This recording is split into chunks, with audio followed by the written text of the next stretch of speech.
This girl has learned that she must face the mightiest sea god to save her people from destruction. Let's find out if she stands a chance to win. Moana is a beautiful, clever, and brave girl, an experienced navigator, and the true soul of the ocean.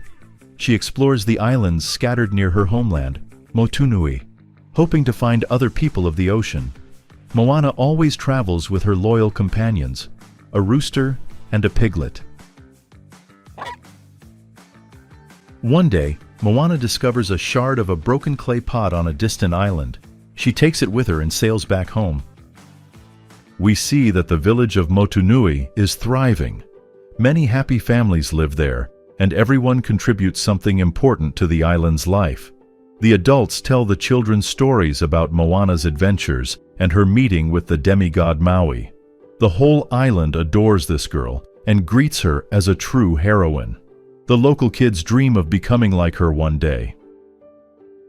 Moana shows her mysterious discovery to her father, Chief Tui. The pot shard clearly wasn't made in their village, which means there are other tribes across the ocean. Moana is soon greeted by her little sister, Simea, and they happily embrace. The protagonist shows her the shard as well, and later that evening, takes her sister to their sacred place. There, Moana tells Simea about their ancestor, Tautai Vasa, who once dreamed of uniting the ocean tribes. Now Moana is determined to fulfill his dream. We see the demigod Maui meeting a mysterious sorceress named Matangi and asking her to open a portal to the island of Motufetu. However, the wicked god of storms, Nalo, doesn't want that to happen. It turns out that Matangi is his servant, and she takes Maui prisoner. The demigod tries to break free and calls out to the local fish for help, but they're far more interested in food than in saving him.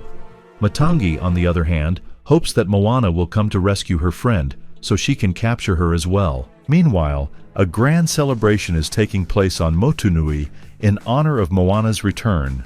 The islanders throw a true festival of dance battles. Moana's father asks her to become their new Tautai. It's a great honor, but also an enormous responsibility. Soon, the initiation ceremony begins. The elders drink from the cup of their ancestors, asking for wisdom to guide them on the right path. When Moana takes a sip, she is suddenly transported into the past, where she sees Tautai Vasa. Her great ancestor is sailing across the ocean until a terrible storm arises. That's definitely the work of the wicked god Nalo. Tautai Vasa tells Moana the truth. It turns out that the people of the ocean were once united through the island of Motufetu, but it has been buried beneath the ocean for centuries. Now, it is Moana's destiny to bring Motufetu back from the depths, for if she fails, the island of Motunui will one day disappear forever. Moana regains consciousness and tells everyone what she saw. So, the island of Motufetu really did exist, but then it simply vanished. It was the god Nalo who sank it beneath the sea, seeking absolute power over mortals, to weaken, divide, and destroy them. The islanders notice a huge blazing comet. Moana calls it a fire in the sky and says she must follow it. The protagonist feels the call of her ancestors, so her parents let their daughter set out on another dangerous journey. It's very hard for her to say goodbye to her beloved little sister, but there is no other way. Moana is comforted by the spirit of her grandmother, Tala. The next day, Moana bids farewell to the people of the island, but soon realizes that sailing alone is a bad idea. She needs a good crew. A piglet and a rooster clearly won't be enough. Moana invites her friend Lato to join her team, since she's a talented craftswoman. She also takes along a grumpy old man named Kelly and a strong young man named Moni. He's a historian, an athlete, and a huge fan of the demigod Maui. Simea wants to join her sister on the journey, but she is still too little. Moana promises the little girl that she will definitely return, for the ocean is her best friend, and it would never harm her. Simea gives her sister a small starfish as a gift. The entire island sees Moana off. She hugs her family and raises the sails on her ship. Of course, the piglet and the rooster sail with her as well. Moana soon realizes that she chose not the best crew, as Lato, Moni, and Kelly almost fall overboard several times. Moana has to sing and dance to lift their spirits. Soon, they join in, and life on the ship begins to settle into a rhythm. Lotto is constantly repairing and improving things, though her efforts don't always succeed. But most importantly, they mustn't lose heart and should keep singing and dancing. Alas, the fun doesn't last long, as their boat gets caught in a strong current and becomes uncontrollable. Moana tries to negotiate with the ocean and soon spots an island on the horizon. Could it be the legendary Motu Fetu? Unfortunately, it's not an island at all, but a massive pirate ship. It belongs to the Kakamora, wild pirates that look like coconuts. Moana has encountered them before and knows they are extremely dangerous. A rock resembling a monster with enormous teeth rises nearby. Soon, it becomes clear that this is actually a giant clam monster. The protagonist hides her crew in the hold while she tries to steer away from the pirate ship, but eventually they end up captured. The pirates paralyze Moana and her crew with their darts, but once they learn about the crew's important mission, they immediately realize that they are allies, not enemies. The reason is that the evil god Nalo had cut the coconut pirates off from their native island. They have finally found the way home, but a giant clam with huge teeth stands in their path. Clever Lotto suggests using the pirates' darts against the mollusk. But first, Moana and her crew need to be freed from the paralyzing poison.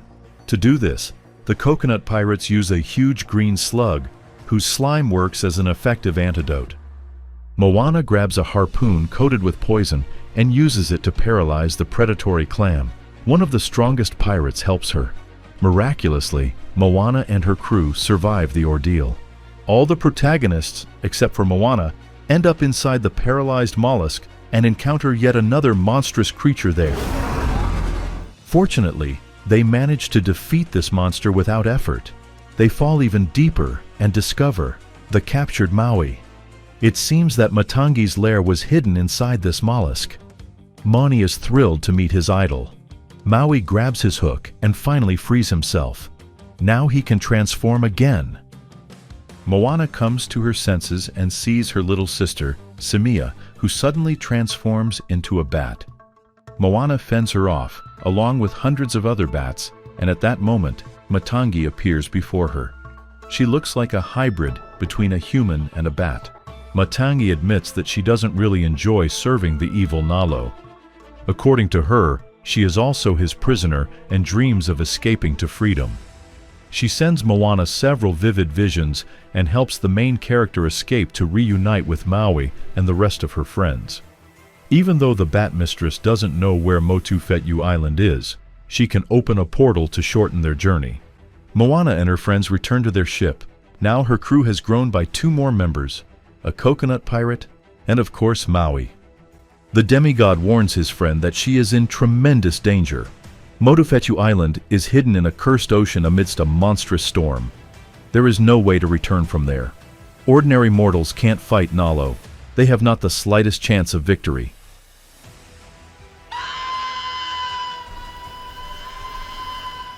As night approaches, Moana's team faces its first serious challenge. A sea serpent attacks them. This monster was sent by Nalo. The serpent damages the ship, and the crew barely avoids being thrown overboard. Maui does everything he can to protect his friends. Fortunately, the rays of the morning sun frighten the serpent, and it flees. The problem is that they've lost Moni during this battle. But don't worry, Maui finds and rescues him. The heroes are washed ashore on an uninhabited island. Moana discovers the canoe of her ancestor, Tautai Vasa, and falls into despair. Maui urges his friend not to give up and to continue their journey. He sings her a cheerful song, and soon Moana begins to believe in her strength once again. Lotto, Moni, and Kelly repair Moana's ship, though Nalo can sink it at any moment. The protagonists devise a clever plan. When they reach the heart of the storm, Maui will lift Motu Fetu Island, and Moana and her companions must touch it. Only then can the curse be broken.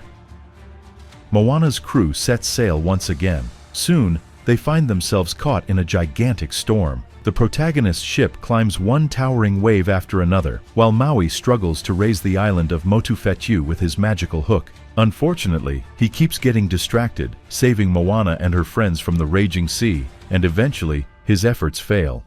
Moana insists they can handle the storm on their own.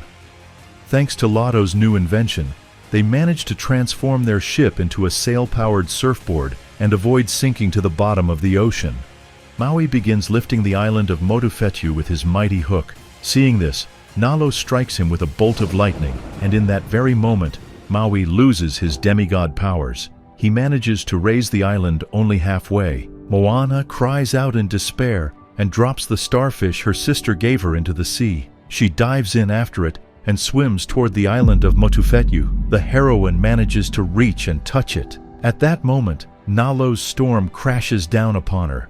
Maui dives into the water after the girl and finds her lifeless body. He recites an ancient incantation, calling upon Tautai Vasa and other spirits of Moana's ancestors. The ancient souls revive Moana as a demigoddess. The brave girl receives the tattoo of a wayfinder, and her paddle becomes enchanted with divine power.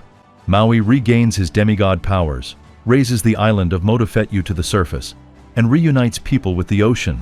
The protagonists have completed their mission. Now they can finally unite with the other people of the ocean. And it turns out, there are many of them. Moana returns home to Motunui, leading an entire fleet. Little Samia is overjoyed to see her sister again. A grand celebration is held in Moana's honor. People from different islands meet, share their stories, and exchange knowledge. Maui joins in the festivities as well. Meanwhile, we learn that the vengeful Nalo plans to punish Matangi for her betrayal, and soon, the monstrous crab Tamatoa joins him.